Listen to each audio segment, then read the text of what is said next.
brand new horror movie, The Conjuring, is based on Ed and Lorraine Warren and the Harrisville haunting that the Perron family endured for 10 years. Joining me via Skype now, I'm about to speak to the eldest of the Perron children, Andrea. So Andrea, thank you so much for joining me today. Oh, it's my pleasure, Rita. Lovely to see you, dear. You too. Now, I suppose no better place to start than at the very beginning. So can you tell us how your family came to live in this house? It's quite an interesting story. It is. Well, the books are House of Darkness, House of Light, Volume 1, Volume 2, and Volume 3 should be out this summer. I'm trying to get it out before the film actually opens, so that people have the whole true story at their disposal when they watch the film and say, well, that didn't happen, and that's different than how it happened, and and that's all. That's going to come because, of course, a film cannot cram 10 years worth of personal experiences into 2 hours. And so I'll get back to that. But I will tell you that Volume 1 starts in the bedroom community of Cumberland, Rhode Island, which is a suburb of Providence, Rhode Island, which is the capital. And we lived there for a number of years very happily as a normal family. And about a year before we left Cumberland, a series of bizarre incidents occurred within our family and to our family, which prompted my mother to say, I'm not raising my children here. My girls need a place in the country. Right. And so she had several conversations with my father, who said, Carolyn, we've only been here 5-6 years. And we can't, and that was a year before we actually moved. So we spent 7 years in Cumberland prior to buying the farm. But my father was insistent that there was no way that we could handle another move, that we needed to have more equity in the house that we were in. And so he rather dismissed her concerns, even though he was upset as well about what was happening in the neighborhood. Well, he went away on a business trip, and my mom took me up to a flute lesson in a nearby city and said, I'm going to get a paper. I'll get a newspaper while I'm waiting for my daughter. And she picked up a copy of the Woonsocket Call, and she didn't have an opportunity to even read it until much later that night. And when she did, a little ad just jumped out at her about a farm, land and property, farm for sale. Yeah. She looked at it and she said, this is, I don't know what it is, but this is it. You'd said before it was like a glowed at her. Yes, yes. And she called at 9:30 at night, which is considered, even now, way after hours. Yeah. I called the real estate agent and went and looked at the farm the next morning and emptied the family bank account of $500. She left enough money for milk and bread until Dad got home. And your father didn't know at this point? Nothing. Oh my God. Nothing. Yeah. 200-acre farm, house, barn. Yeah. And so she wrote the real estate agent a check and to hold the property, what is called earnest money. Right. And then he came home a couple of days later, and all he wanted to know was how do we get the check back? Yeah. He didn't even want to look at the house. And she said, Roger, you're a businessman. This is the real estate deal of a lifetime. I'm telling you, there's something about this place. It's just magical. We have to go. He finally acquiesced, piled all of us into the car, all 5 of us, like stepping stones we were, and took us up to the farm in Harrisville. And the strangest thing occurred. It was as though we all recognized the place. Yeah. It was home. It was home. You felt drawn straight away. Immediately. And this house was actually centuries old, wasn't it? This farmhouse. Yes. It was completed as it is now. The land for it was deeded in 1680, but the house as it is now was completed in 1736. Yeah. And 8 generations of one extended family lived in that house until we, the outsiders, bought it. And I tell people frequently, 8 generations of people lived and died in that house, and some of them are left. There were at least a dozen spirits active in that house. And when you first moved into the house, what was the first signs to you that something paranormal was going on here? Where do I start, says you? The day we moved in, oh my God. My parents, it took about 6 months to get all the financing and the surveying and everything done. Everything just fell into place. My parents got a fabulous deal on the sale of our current home.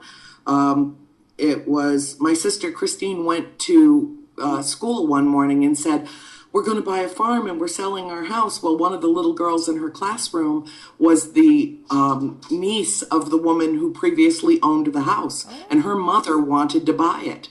So, done. Yeah. And so the house we were living in was virtually sold, and we had not even completed the process of buying the farm yet.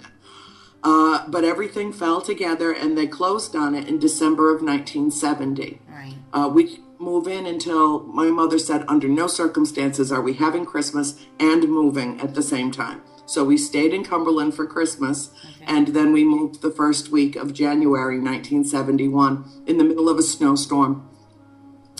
As we were unpacking the truck and bringing everything into the house, so we were bringing boxes out of the truck, and the snow and the ice and the wind is whipping, and I walked into the dining room of this expansive, you've seen the house, it's huge. It's massive. It's just a massive home. And I walked in the front door of the parlor and walked through the dining room, and there was old Mr. Kenyon, who had sold us the house with his son, packing up the last of their belongings out of the china cabinet. Yeah. And so they were at the table in the center of the room, and there was a very nice man standing off to the corner behind, kind of adjacent to the door. Right. And he had a quirky grin on, and his arms were folded, and he was just watching them. Yeah. And I said hi, and he ignored me. He had no eye contact with me at all. He was focused on them, and I just said hi. I was a polite little girl, and I kept on walking. And I walked into the kitchen, and right behind me comes my sister Cindy, and she says, Mom, who's that man in the dining room? And my mother said, what man? It's just Mr. Kenyon and his son. Oh, my goodness. And she said, no, there's another man in the dining room. And my mother said, no, there's not. And then Nancy comes in and leans over to Cindy and says, there was a man in the dining room, and when I walked past him, he disappeared. So all the children seen this, but the parents didn't? 3 of the 5 of us saw it within the first half an hour that we moved into the house. And for what I saw, he was a full, complete, solid human being. As a child, like the fact that ye seen this, your mother didn't. Did you realise at that point this is a ghost in the house? No. That did not really even occur to any of us right away. Well, we were little children. We weren't even familiar with the concept of ghosts and spirits, really. How old were you then, Andrea? I was 12. Oh, so you were... My sister's, my sister's exactly. 8. Yeah, and my mother was so busy just trying to make a new household and make sure that the beds got set up for us and that she had boxes unloaded so she could cook dinner that night. It was chaos. It was bedlam. And so it's completely understandable that she just, it didn't even occur to any of us. And it wasn't until, I would say, a week or so after we moved into the house, it started to settle, that things became very active. And I was the only, all 5 of us children had the 3 bedrooms upstairs, which were enormous rooms. Mm-hmm. I had my own room, and I was the only one with a full-sized bed, and then 2 of my sisters in the middle of the room and 2 of my sisters in the bedroom over the kitchen.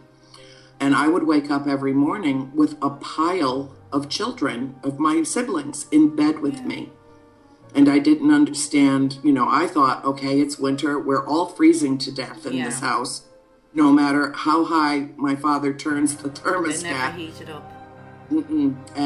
But we at that point were unable to discern the difference between real cold and supernatural cold. Of course. And there is a difference. There's a huge difference. We didn't know what was happening, but Cindy, my little sister Cindy, would crawl into bed with me, and she'd cuddle up and say, I'm scared, and I would ask her what she was afraid of. And she said that she heard voices in her bedroom. And she said it was a lot of voices, but they were all speaking together, and they were all saying exactly the same thing. And what they were saying is, there are 7 dead soldiers buried in the wall. Oh my God. That never stopped for 10 years. Did you ever look into that? The people who bought the house from us sealed that wall completely off. And to this day, I don't know. When you think about it, that house existed during the Revolutionary War, the Civil War, and countless other skirmishes, because Rhode Island, being such a little state, had to defend its borders. It wasn't even a state, it was a colony. Yeah. And of course, Connecticut to the west was trying to usurp land. The Massachusetts Bay Colony to the north was trying to usurp land. And there were numerous port skirmishes. So there were a lot of opportunities for people to... plus, the house was used as part of the Underground Railroad because Quakers owned it. And the Quakers were very adamant about civil rights and about the freeing of the slaves, and were doing everything in their power to get slaves from the South up to Canada, where they could be free men. And so it was used as part of that process. But there really is so much history there, isn't there? And what was the story? Someone hung themselves. Was it in the barn? Yes. Mrs. John Arnold, who was 93 at the time, and this was in the 1700s, crawled up the ladder and the barn is enormous. The barn is just huge. And she crawled up a ladder to the hayloft and somehow managed to get a noose around the main beam of the barn and hung herself at 93 years old. And 93, to live to such a great age. And then you'd wonder now what was going on in her head to do that. And also, another spot, is it the cellar? That was another place that happened. The cellar is very, very active. There's endless story of things that happened underneath the house. My father was the one that would go down most frequently. Yes, and he had to, because when he was home, that's when we had issues in the cellar. And we didn't come to find out much later that the reason that we were having issues in the cellar was because he was home. We had, it was an old house. It had very antiquated machinery that ran it, the boiler system, the heating, everything was located down there. And he was on the road a lot. He owned his own business. He was traveling frequently. And so he didn't experience a lot of the same things that my sisters and my mother experienced right away. But when he was home, things would break down inexplicably in the cellar. Yeah. And he would have to, go down and fix whatever it was. The hot water heater would break down, or suddenly there was no water coming into the house, and there was something, always something. And so he would go downstairs, and while he was down there, he would be approached by a spirit who seemed very attracted to him. And she would touch him at the back of the neck and run a hand down across his back, always his back and his shoulders, and whip around and, what was that? And over time, he actually developed somewhat of a kinship with this particular spirit. Right. And this spirit was the one that was so problematic to my mother, because she really hated my mother. She loved my father. Yeah, it was like a jealousy. And she coveted us, the kids. And was this spirit that was called Bathsheba, or was that another spirit? Mrs. Warren is the one that said that the problematic spirit in the house was Bathsheba Sherman. And so whether or not it's true, and if it's not true, Bathsheba has certainly gotten a bad rap. I tried very hard to treat her story, which is very compelling in its own right, but to treat her story with generosity and fairness in the telling of it, because she had a hard life. She lost all of her children before the age of 4. Oh, no. You know, there were little graves buried beside her. She died in 1885, and when they autopsied, I don't know if it was an autopsy, but it was an examination of her body, and the coroner's report said that he had never seen anything like it. It was as if her body had turned to stone. Yeah, and the official cause of death was listed as paralysis, but then he felt compelled to make that auxiliary note for further explanation. However, Bathsheba, as a young woman, she was associated with, the house started as the Dexter Richardson homestead. The man who built it was a Richardson. One of the original colonists that came to this country. And then later on, marriage, it changed and it became the Arnold estate. And it was originally thousands of acres big. Bathsheba does not like being discussed. She doesn't. And there's no question in my mind that her life was a horrid life. And what happened was that when she was a young, an older girl or a young woman, right in through there, 17, 18, 19 years old, there was an infant in her care at the farm, and that baby died. And when its body was examined, it was found that a needle had been impaled in the base of its skull, and it had died from convulsions. We to this day do not know if it was her own child or if she was caring for the child of another. But what happened was great consternation and tremendous upset occurred around the death of this baby. And she was charged with, I don't know if they had the same system that we have now. I don't know if it was manslaughter or... Yes, I know, Mom. Yes. My mother's clarifying for me off camera here. There was an inquest held in the town of Chepachet, which at the time, Burrowville, and which has 8 villages or 10 villages in it, was not incorporated yet. So all of the villages in the northwest corner of the state, including Harrisville, were really under the town, which was Gloucester, and its county seat was Chepachet. So there was an inquest held, and apparently what happened, according to the records, the documentation, is that there was not enough evidence to formally accuse her or convict her of murder, and she was ostensibly let off the hook. However, in the court public opinion, she was tried and convicted. And the rumors that began to swirl around her, she was apparently a ravishingly beautiful woman. And the men would look at her with rapacious eyes, and the women loathed her because they were threatened by her. And terrible rumors came up around the death of this baby. Predominantly that it was a sacrifice to Satan for the exchange of eternal youth and beauty. I don't know where that came from. Remember, about 100 years before this happened, women in Salem were being drowned and hung and burned at the stake. Okay, so... A totally different time. Yes, she's lucky she survived. She was called a witch. She was called a harlot. She was called every name in the book.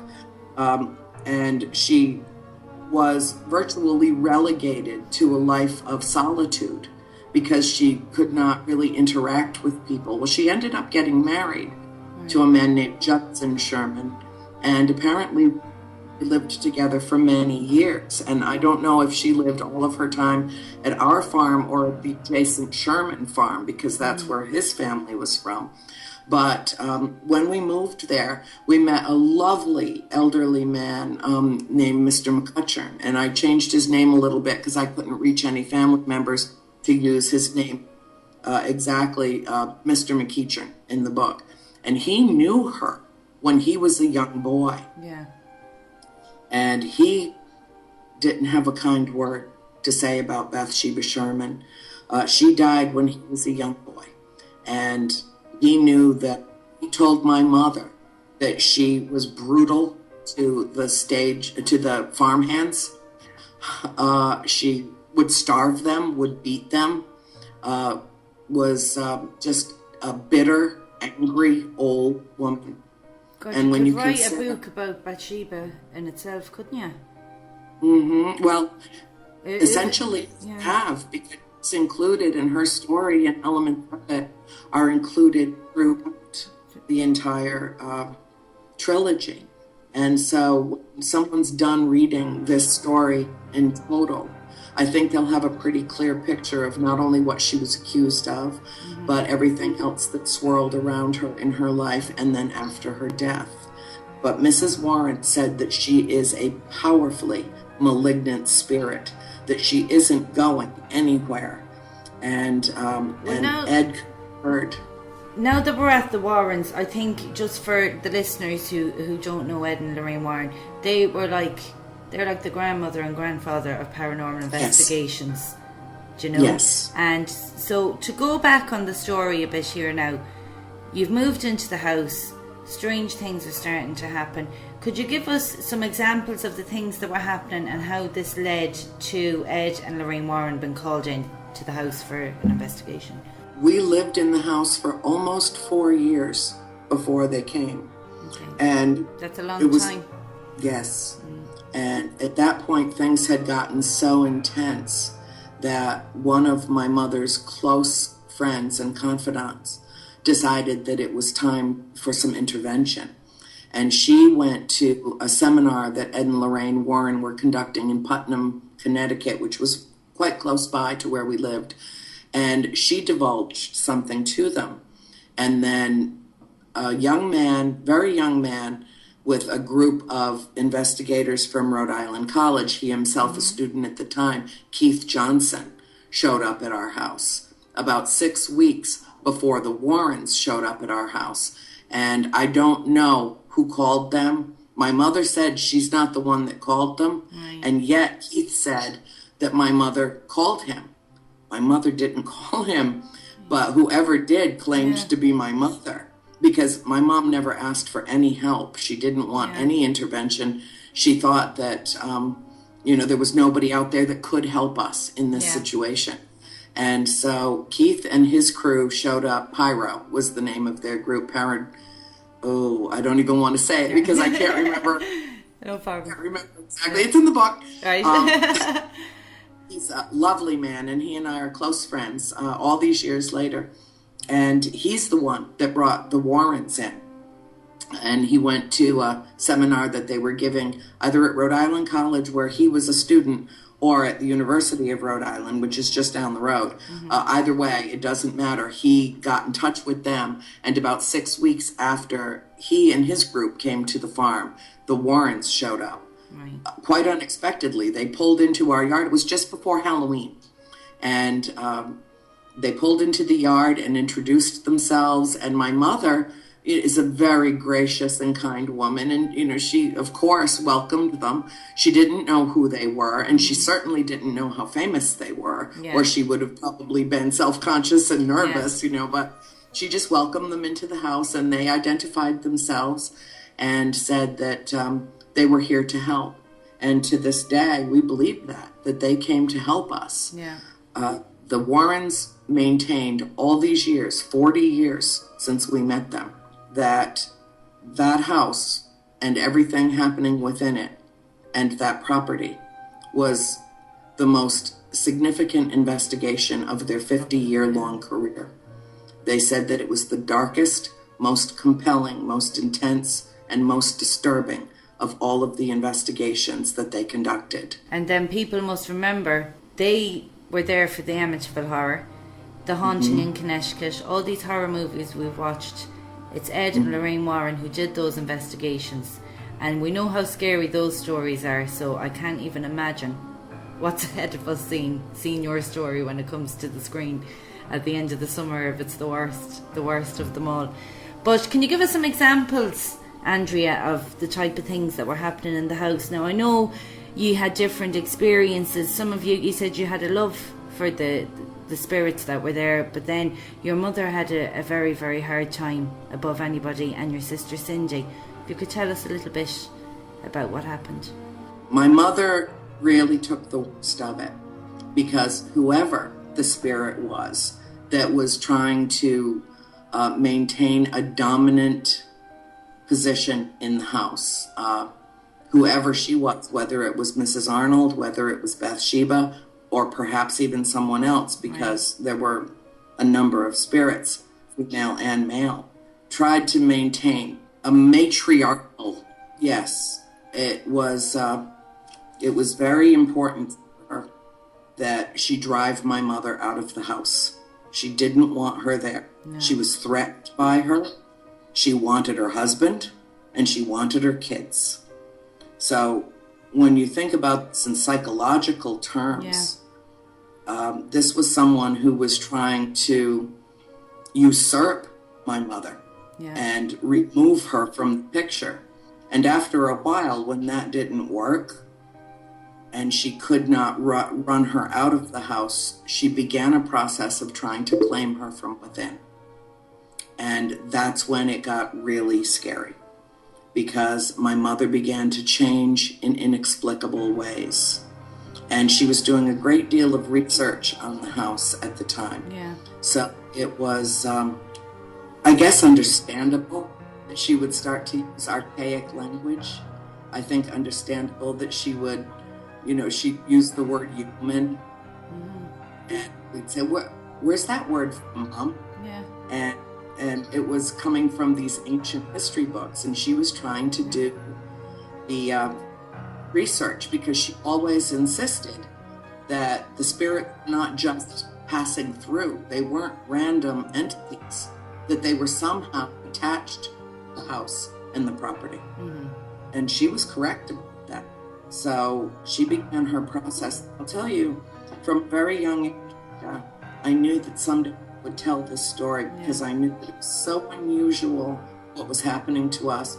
And only once in the 10 years that we were there was I completely and utterly terrified out of my mind. And it was the night the Warrens came and sprung a seance on my parents that they were not prepared for, did not expect, and really did not want to participate in.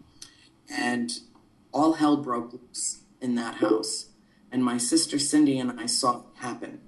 And it was terrible. I thought that I saw my mother die. And that was the only time that we lived in that house that I was truly terrified. And, my mother said Bathsheba does not want to be exposed. She does not. And we had a very bizarre experience last year when my family went to the set where they were filming the movie. And my mother was the only one that stayed home.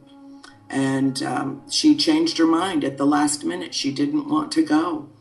And interestingly, the woman who plays her in the film, Lily Taylor, she was the only one that didn't go to the set that day either. We met all the other actors, the cast, the crew, the executive producer. I mean, everybody was there except Lily Taylor, the matriarch of the Perron family. And the real one stayed home. And while we were on the set and we granted an interview to New Line Cinema to include in the DVD to go, forthcoming after the film, when we were about 2/3 of the way through it, a rogue wind passed through that piece of property and it sent everything flying, all the sound equipment, the booms, the screens, the cameras. And I looked at my sister Christine and I said, Bathsheba's curse. She doesn't like this. And there was no wind anywhere else on this expansive property. This was a bizarre wind. And Christine just nodded at me. She knows. And turns out that was the same time that my mother inexplicably fell in this house and broke her hip. And we got a text message about 2 hours later, because, of course, we were giving an interview. Everybody's cell phones were turned off. It was a remote location. We couldn't even get a signal, most of us. About 2 hours later, one of my nieces got through and said, "Grandma's hurt. She fell. She broke her hip. She's in the hospital." Oh, my God. Well, over. I said, "Please take us back to the hotel. We have to leave." I told the producer what was happening. And she was in such bad shape that they would not do the surgery on her that night. And so my niece called us when we got back to Wilmington at the hotel and said, "Please don't, after a long day on the set, please don't drive all night to get here. Just wait and leave early in the morning. And we'll stay with Grandma." And how is your mum now after leaving the house? Did anything happen to her after that, or was she left in peace? Yes, and it's the reason why it's in volume 3. So I'm not going to give too much of it away. But what happened to my mother after we left the house and moved to Georgia was so intense that she decided, when Mrs. Warren contacted her and offered our family a boatload of money and said, "Let me get a ghostwriter," which I always found amusing. "Let me get a ghostwriter to tell your scary story." And she was adamant that it was just such an important story that it needed to be shared with the world. And she called my mom. We hadn't been in Georgia very long at all. I don't even know how she got our number or found us. Yeah. And but she did. She's a tenacious woman, Mrs. Warren. She is. And she called my mom and said, "I got a writer here. We can make a movie. This can take care of your family for the rest of your life. It's after all you've been through. Let us do this." And she said, I have to talk to my husband. She hadn't really entertained the idea. She knew that this was something she'd have to discuss with my father and with us. And that night, something happened to her in the basement of the house that indicated to her that she should, under no circumstances, revisit the story of our decade in Harrisville. And for 30 years, we didn't talk about it to anyone. But I'll tell you one thing, Rita. When all 5 of her daughters drove straight from Wilmington, North Carolina, to Atlanta, Georgia, and walked into that hospital, my mother had just come out of surgery. She was utterly, completely sedated. She has no recollection of this, but she sat up in that bed, bolt upright, entirely lucid, and said, "Bathsheba's curse." Oh my goodness. And she said, "I have presence for more than 30 years. She does not want to be exposed." And then she laid back down and went right back into the semi-coma that they had her in. She was so sedated. She bolt upright. She does not remember this, but her doctor was there, her nurses, 2 of the nieces, 5 of you. my daughters. We were crammed into that room, and that's what she said. And she has no recollection of it at all. And then your sister Cindy suffered as well. What happened to Cindy in the house? Cindy is, I would say, of all of us, certainly the most gifted in terms of her psychic ability. Right. And because she was younger, she was approached. My opinion about that, and I share it with other members of the family, is that when Cindy was born, she had a birth defect that needed immediate treatment, and she had to have surgery and came very close to death during that surgery. She was only 2 months old, I believe, when they did the initial surgery on her. And I think that she came back a very old soul. And she's very special. Yeah. She is. In fact, I needed to send some photographs about a year ago. New Line Cinema was requesting photographs from me, from the family. And I had them in my hand the night before. And I was also getting the photographs together that were going to be inserted into the next book. So there were photographs everywhere. It looked like our family photo albums exploded in our parlor. And I had the ones that New Line Cinema needed in hand, and they disappeared. And I panicked. I searched for an hour or so. I went through at least 1,000 photographs, and I finally said, oh, I'll just call Cindy, because she had been down here. She only lives 2 miles away. So she'd been down here the night before helping us choose photographs for the books. And I asked her, I said, honey, did you take them home? Did you take them to have them copied? And she's like, no, Anne, I left them right there. And I said, Cindy, I can't find them. I can't find them. They're not here. And she said, hold on a minute. I'll send a couple of my guides down to help you. Yeah. And I said, okay, all right, darling. And within a minute, I reached into a pile of photographs and I pulled my hand out with both of them in hand. Isn't that amazing? And I said, thank you. You can go home to mom now. It's okay. Do you know what that's like here in Ireland? If we ever lose anything, every mother and grandmother in the country will always say to you, say a prayer to St. Anthony and you'll find it. And surely to God, if you do, you will find whatever it is you're looking for. It's mad. We all joke about it, but it's true. You will actually find the object. So that was the kind of thing that happened to you. Yeah, pretty consistently. But I'll tell you, getting back to Cindy and what she experienced in that house. Yeah. She had, probably other than my mother, she had the most intense encounters in the house. I open one of the chapters with children are stupid. And it's true. No matter how bright, no matter how intellectually gifted, the curiosity factor makes children stupid because they think they're immortal. Yeah, they can Actually, do anything. they know they're immortal. They have a sense of that. They haven't come to terms yet with their mortality on this plane of action. There's no fear. And Cindy decided one day that she and her little girlfriend, Lori George, from down the road, were going to wipe the house clean of the spirits. They were just going to take matters into their own hands at 10 years old and wipe the house clean of spirits. And Cindy found out very fast that not only was she not big enough, strong enough, or learned enough in matters of the spirit to handle this, she also found out first that there was something in that house and is something in that house that is not of this world and is not attached to the house. But whatever it was, punished both of those little girls for having their own little private seance in the boarding room. Now, she went into the boarding room, which is the room off of my bedroom. It's got very slanted ceilings, very dark. It had a window at the far end of it that overlooked the woodshed. They covered the window with a tartan that they pulled off of my one of my Scottish ancestry tartans. Scott, Irish, English on my mom's side. My husband's Scottish. Oh, bless his heart. Well, we're about Buchanan, Clan Buchanan. And on my mom's side, my mother is Cherokee, Indian, and Scottish, among other things. She's Heinz 57 variety is what she is. My father's pure French. So anyway, they pulled a tartan off of my bed, the Clan Buchanan one that my mother gave me, and they hung it over the window and lit a candle.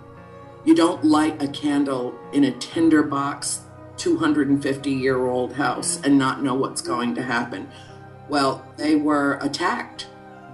Cindy started getting belligerent, calling the spirits forward and then telling them that they had to leave and that this wasn't their house anymore, that it was our house. Well, her beautiful long hair got twisted, grabbed, and wrapped, and her body dragged to the floor, her face planted on the floor. Lori couldn't move. Cindy couldn't move. They were screaming bloody murder. No one could hear them. Yeah. Because not only were they tucked away in a remote part of the house, but when you're under spiritual attack, Cindy describes it as being in the bubble. There's almost like a separation which occurs in dimensions so that you cannot be heard, no one can hear you while this encounter is occurring. And they're lucky to have been spared their lives. It was so bad. It broke, and Cindy has a very, very strong psychic connection with Nancy, right. Who's a little old. I mean, they're thick as thieves, those two. And Nancy was at the far end of the house in her bedroom, and Cindy was screaming, begging for mercy, begging God to help and get them out of this very bad situation. And Nancy heard her, not through this, through here, and came running. And that door was sealed shut. That door would not open. It would not open. And Nancy's screaming for my mother to come help, screaming for anybody in the house to come help. She could, at that point, hear Cindy on the other side of the door, hear Lori screaming for... Yeah. Finally, it broke and it opened. The spell, whatever it was that was going on, it just snapped, and the door popped open and hit Nancy right in the forehead, bloodied her head. And Cindy came out screaming at her, "Why did you hold the door closed? Why did you hold the door closed?" She wasn't holding the door closed. Nancy was trying to open the door. Something else was holding the door closed. And they were lucky to have escaped that with their lives. Lori never came back to the house. The listeners, one of their biggest questions would be, why did you stay so long in the house? 10 years. Like, after 4 years, when the Warrens came in, like, me personally, I would have had enough and I would have been gone out there like a flash. So how come you stayed so long? Well, I'll tell you what. That question is posed to me on a regular basis. Yeah, I'd say so. Usually it comes in the form of, "What the hell is wrong with you people?" There are many answers to that question. I'll try to give you a synopsis of it. Okay. First of all, when we bought the house, it was the beginning of a serious recession in this country. Nixon was in office. We had, within no time, there was the Watergate scandal. There was the gas and oil embargo. There were gas lines. You had to sit in line for hours to put gasoline in your car. It was the beginning of the oil cartel in the Middle East. And they were holding America's feet to the fire. You couldn't even take a pleasure ride you couldn't vacation on an airplane. Airplanes were reserved only for business. I mean, it was a bizarre time. People know that we just recently are coming out of a terrible global recession. Yeah. But this recession in the early 70s was devastating to the housing market. There was no way for my parents to resell that property and come out even breaking even. Yeah. Let alone, I mean, it would have financially broken our family and then my mother said, she tried to find out if there was a way to get out of the contract legally, because there had been no disclosure that the house was haunted. But there were no disclosure laws on the books in Rhode Island at the time. Yeah. And so there was no way to null and void the contract. Meanwhile, her 5 children had, in spite of what was happening that was weird or spooky in the house, had fallen madly in love with their new home. And whenever Mom said, "That's it, I'm selling this place," we'd scream and beg and cry and, "No, please, Mom, we love it here." And, well, we had no idea what she was going through because she wasn't telling us. And she didn't know what we were enduring because we weren't telling her. My 4 younger sisters were telling me. Mm-hmm. And it was in, I think, March or April of the first year that we were there that my mother decided that the house was too bizarre and it was too cold to live in. And she opened up the fireplace that had been sealed in the parlor. And when she did, hell broke loose for her, but we didn't know. And that's when she started having the apparition with the desiccated beehive nest as a head, coming and hovering over her in bed at night, starting fires in the house, supernatural fires. I mean, a mother's worst fear, a house that's 260 years old and it's a virtual tinderbox. Yeah. And the spirit played with fire. And of course it terrified her. It terrified her. That's repeated over and over throughout the telling of the story.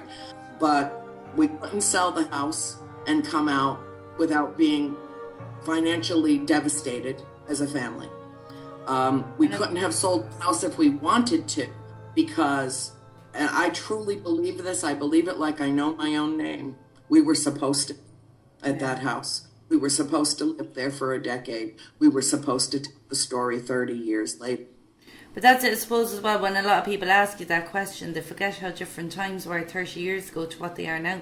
Very, very different time. When you decided to write this book, was your whole family happy about you writing it, or were some of them against it? Rita, it was like a bell went off in my head, like a clock, like the chime of a clock in August of 2007.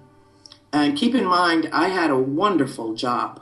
I was a youth counselor, senior counselor at a school for behaviorally disordered boys. And I loved my kids, and I loved my job.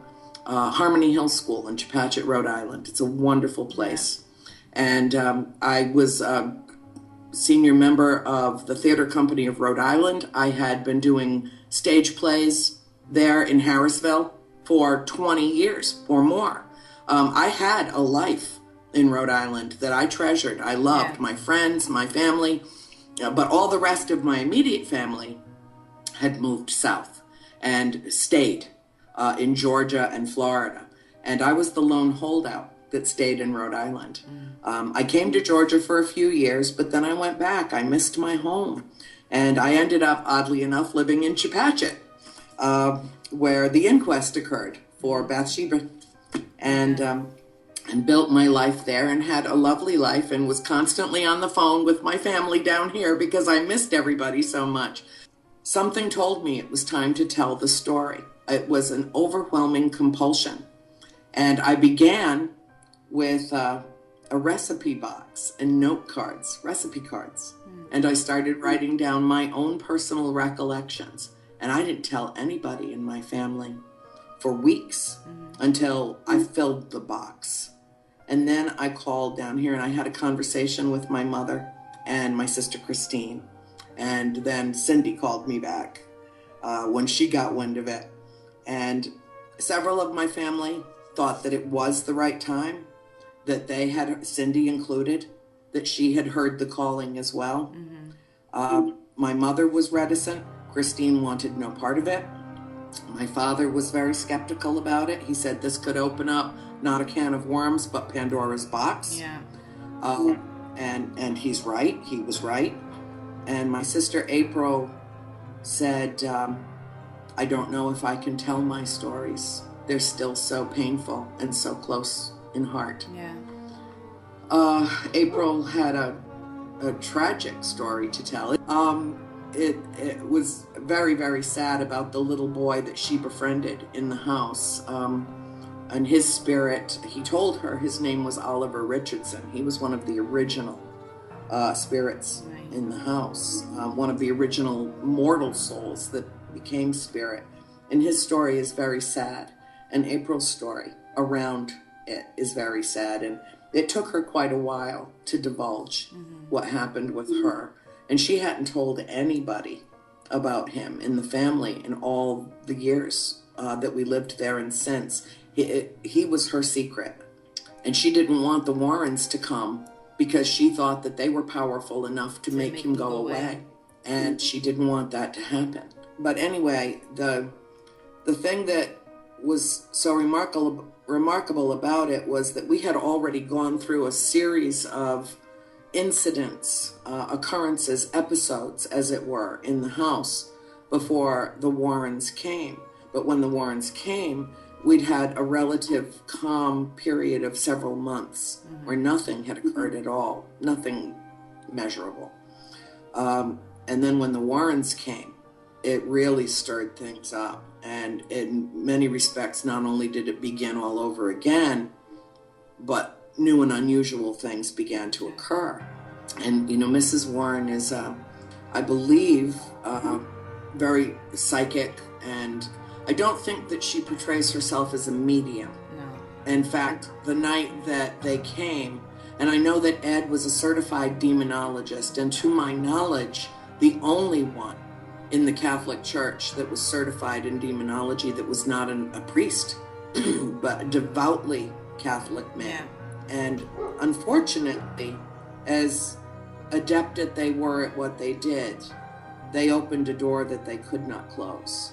And their involvement in the house actually made matters worse. It was certainly not their intention to do that. It was like the darker spirits came forward after that, was it? What came forward was not a spirit at all. What came forward was pure evil. And I begin volume 1 with an introduction that asserts what I conceive as a given. Evil exists in this world. It exists. And even though it is an intangible and it manifests in many different forms and many different people, evil itself is a powerful force to be reckoned with. But ultimately, the war that exists between good and evil will be won by the good, because the vast majority of people are good, kind, loving, generous souls. And even though evil exists, it can and it will be vanquished. So coming forward with your story, were you worried about how people would take it? Would people think, oh, you know, to put it bluntly, oh, she's mad, or she's making this up? Or was it hard coming forward, worrying about that, or was that something that didn't even enter your head? If it did enter my head at the time, I didn't care then, and I don't care now. This is not the kind of story that one should rightfully take to the grave. Mm-hmm. If it happened to us, it happened for a reason, and we're supposed to share it. Yeah. And it was not appropriate to share it 30 years ago. We were still processing what happened to us in that house. Each one of us went through our own metamorphosis spiritually and fundamentally changed as human beings because of our experience. But I'll tell you what was interesting is when I began, and I knew that I was vindicated, I was validated, as it were, because I was about 6 weeks into compiling my notes and had not even discussed anything with my family yet. And I got my first call from a Hollywood producer. Mrs. Warren had initiated an agreement to tell the story and needed to reach me to get our family's approval to tell the story on film. And I got my first call before I even told my parents that I was writing the book. It was just bizarre how it all happened. Just absolutely. But it was an affirmation that her mind was on the same track that my mind was on. I had started writing the manuscript. She was going through her case file notes. So it was like a sign that it was definitely the time. Yes, and I'll tell you, now that I have seen this amazing film, and believe me, Rita, it is not what you expect. It's not. I cannot divulge much about it, but I can tell you that it was very thoughtfully, very maturely treated. The subject matter is very difficult. It has received an R rating. Not for gratuitous language or sex or violence, but because it's so intense that it's not for children. Let children be children. You know, they can see it when they're adults. Everybody's got a big screen TV. They can see it when they're adults, but it's not appropriate for children. How accurate is it to the events? Is there a lot of exaggeration, or do you feel it's pretty close to what you went through? I think in broad strokes, they have captured our story. And of course, they could not cram 10 years worth of events into a 2-hour film. And some liberties were taken. There is some fictionalizing. And I knew when I signed the contract on behalf of my family that now Hollywood had our story. And believe me, it could have been way worse than it was in terms of they tried to use elements of our true story, and the studio exec said, that's unbelievable. You're going to have to tone that down. Oh my God, normally be the opposite way around. Exactly. Liven it up a bit. But really, one thing that your audience needs to know is that this film is really a tribute to Ed and Lorraine Warren. This film was really essentially made for them, on their behalf, to not only tell what they considered their most significant investigation, but also to tell the story of their careers together as paranormal researchers. So essentially, our story is part of the larger picture, and it's quite a large part, but they got a little piece of this and a little piece of that. It was like cherry picking, because they had volume 1 already. They had access to volume 2. I was very cooperative with the studio, made friends at the studio. I mean, really lovely, lovely people that put this film together and did it very thoughtfully and with a great deal of care. James Wan in particular, at first when I heard James Wan was taking over the helm, I was a little bit, oh my God, doesn't he make like slasher gore movies? Oh my God, what are they going to do to our story? Oh my God. I couldn't have been more wrong. All my fear about it was assuaged when I met them at the set, and James broke filming to come and talk to our family and assured us of how it was being treated. So that helped a lot. But I'll tell you, when I saw the film, I was absolutely amazed. They expected, my sister Cindy came with me out to Hollywood to see it, and Mrs. Warren and her son-in-law, Tony Spera, he accompanied her, and we met in the hotel lobby the morning after we had arrived. It was a reunion. I have pictures of it too. It's great. I'll put them up so people can see. And we just immediately embraced each other. Immediately. I mean, we shared something. Mrs. Warren and our family shared something that is out of this world, literally. And when you have that kind of, and it didn't end well. I mean, my father threw them out of our house. It didn't end well. He was verbally abusive to them after this horrible incident. If things got worse as well, he would have been blaming them, I suppose, for what had happened. Yes. But I held her in my arms. We cried. We're all crybabies. We all are. Oh, I'm as bad. I always cry over everything. And we took, a billion pictures, and we all went to New Line Cinema Studios together, and we all 4 of us in this massive theater sat and watched the film together. I can imagine it was quite emotional. It was. Especially, we passed the box of tissues back and forth. And to see some like the worst, most frightening things that have happened in your lives, and to see that on the big screen, it's like reliving it again, But it wasn't. No? That's the thing. They wouldn't film what were the worst, most horrible things. These were the lighter things.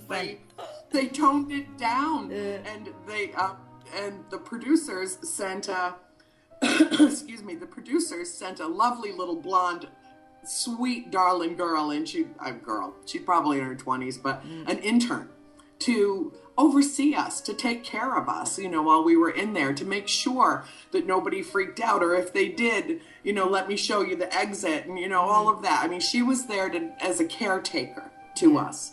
And I turned around and I looked behind me, and she's wadded up in a ball up in the back of the theater. Now, she had seen the film 4 times already and was still scared out of her mind. And meanwhile, Cindy's saying, here's the box of tissues. I mean, tears just pouring down our faces, because when you see your life portrayed on screen, and we had 5 years to prepare for this, and yet when you see it for the first time and you hear your name being called, Andrea, come help, and it was emotional. God.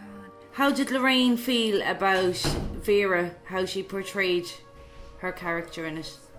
Mrs. Warren was as thrilled as Cindy and I in terms of the portrayals of our characters, all of the characters. Patrick Wilson plays Ed. Vera Farmiga plays Mrs. Warren. She's a fantastic Lily actress. Taylor plays my mother, and Ron Livingston plays my father. And the little girls that played us, fabulous. Every single one of them, fabulous. And, I don't even know how they did it. It was like each one of them was meant to play the character that they did, because it was uncanny how close the resemblances were of us as children and the young ladies that they chose for this role, for their respective roles. Amazing. It was amazing. I can't really say enough in terms of particularly Lily Taylor and Vera Farmiga. I'll be shocked if they don't receive Academy Award nominations for their roles. Well, it's great to know that it is very close to the story when we watch it. That's why I'm so delighted to do this interview before the release of the movie. So we've got to hear your version, and now we get to see the movie. So I think it's the end of July, is it? It opens in the United States, the premiere. We're all going out to Hollywood for the premiere, except for my mother, and my youngest sister is going to stay. We will never leave our mother alone again, ever. And my baby sister, April, is going to stay with Mom. And so they can watch us on TV on Entertainment Tonight. And I don't think that April would really be able to handle this, and I don't want my mother to see the film either. I don't. It's obviously they're full-grown adults and it's up to them, but I don't want either one of them to see it. I think that it would be emotionally really difficult. But we're going out on the 15th of July for the premiere in Hollywood. And then it opens nationwide on the 19th of July. And I believe it opens in the UK the same day. The 19th I believe of July. that it does. Oh, well, that's closer than I thought. I'm really, really looking forward to seeing it. Well, Andrea, thank you so much for your time. It's been so interesting. I was really looking forward to hearing this, so I was. And I wish you best of luck now with your book. This summer, part 3 is to be out, isn't it? Yes. In the trilogy. Yes. I would recommend people to read that. Pardon? Yes, I would recommend people read the book before the movie, before they see the film.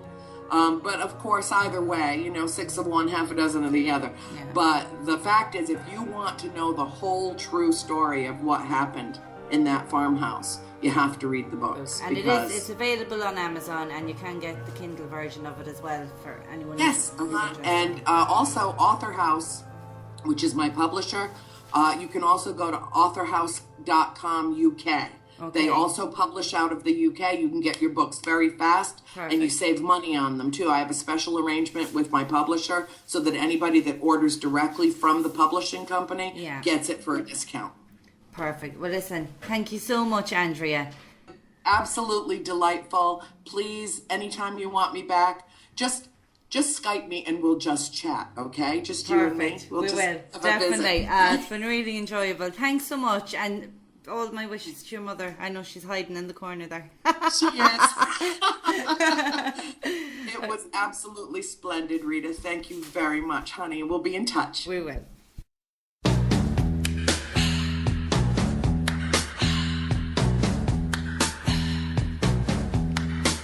It's the time of the season when love runs high. In this time, give it to me easy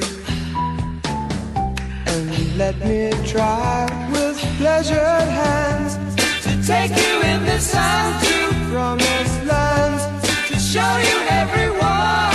It's the time of the season for loving.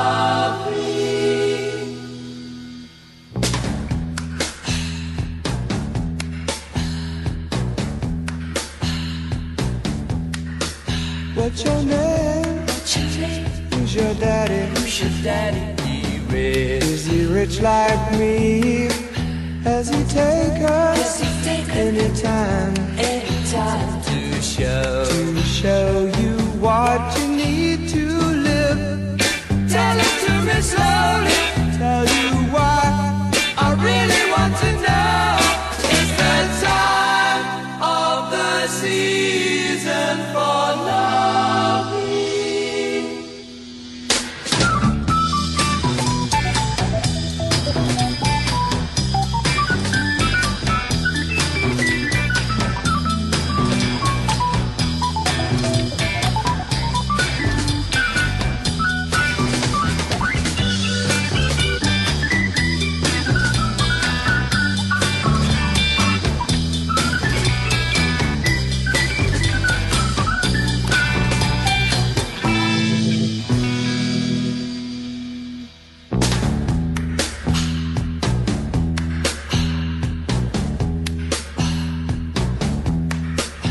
What's your name? What's your name? Who's your daddy? Who's your daddy? Is he rich like me?